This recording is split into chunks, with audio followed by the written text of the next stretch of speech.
New Year's Eve, a night of champagne, fireworks, and new beginnings. But for some, it's a night they wish they could forget. It's night. We re-skipping the confetti and countdowns to dive into 3 chillingly true stories that turned the world's biggest party into a scene of pure terror. Our first story takes us back to 1999. In a small town in rural Oklahoma, 2 best friends, Loria Bible and Ashley Freeman, were celebrating Ashley's 16th birthday, which fell just before the new year. That night, after a family gathering, Loria stayed over at Ashley's mobile home. It was supposed to be a simple, happy sleepover. But the next morning, a neighbor reported a fire. When firefighters arrived, the home was completely engulfed in flames. Inside the wreckage, they found the body of Ashley's mother, Kathy. She had been shot. Her husband, Danny, was missing. And so were the 2 girls, Loria and Ashley. A massive search began, but days turned into weeks with no sign of them. A few days later, hunters found Danny's body in the woods nearby. He too had been shot. The girls, however, remained missing. The case went cold for nearly 2 decades, a haunting mystery that tormented their families every New Year's. Then, in 2018, a breakthrough. A man named Ronnie Bissick was arrested. He confessed that he, along with 2 other men who were now deceased, had gone to the Freemans' home over a drug debt.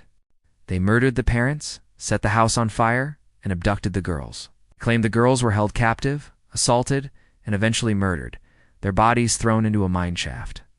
Despite extensive searches based on his information, Loria and Ashley have never been found. Their families are still waiting, hoping that one day they can finally bring their girls home. A New Year's Eve that marked not a new beginning, but a tragic, unending end. Next, we travel to the bustling city of London on New Year's Eve 2012. 2 friends, James and his girlfriend Sarah, were out celebrating. The city was electric. Crowds filled the streets, and everyone was in high spirits. After watching the fireworks display over the River Thames, they decided to head home. They navigated the packed streets to a bus stop, squeezing onto a double-decker bus. The atmosphere was still festive, with people singing and laughing. James and Sarah found seats on the upper deck. A few stops later, a group of rowdy young men got on. They were loud and clearly intoxicated. But initially, no one paid them much mind. It was New Year's after all.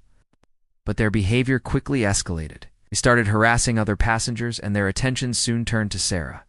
They made crude comments, and when James politely asked them to stop, the situation exploded. One of the men sucker-punched James, and the whole group descended on him. Sarah screamed for help, but in the chaos, her pleas were lost. The assault was brutal and swift.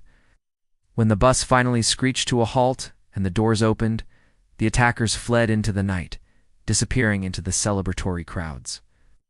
James was left battered and bleeding, rushed to the hospital with serious injuries.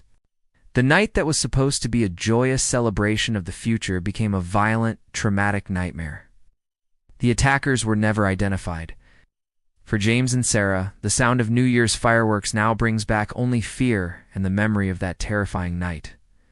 Our final story is perhaps the most bizarre. It happened in an anonymous suburb on New Year's Eve, 2018.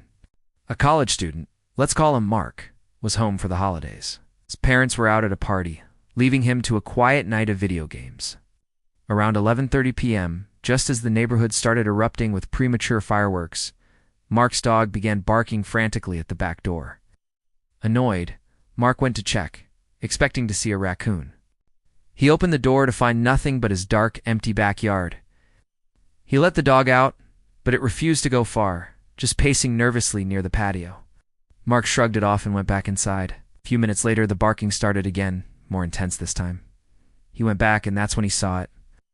Standing at the far end of his yard, partially obscured by a large oak tree, was a figure.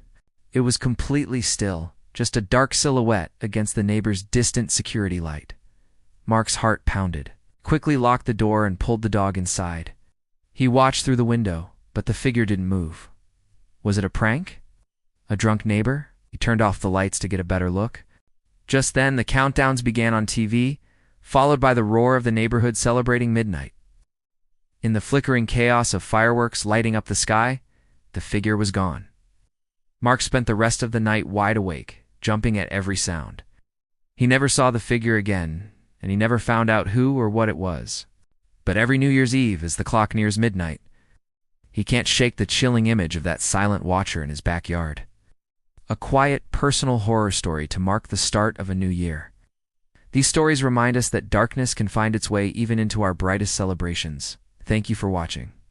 If you have a chilling true story of your own, share it in the comments below. And don't forget to subscribe for more tales from the dark side. Stay safe out there.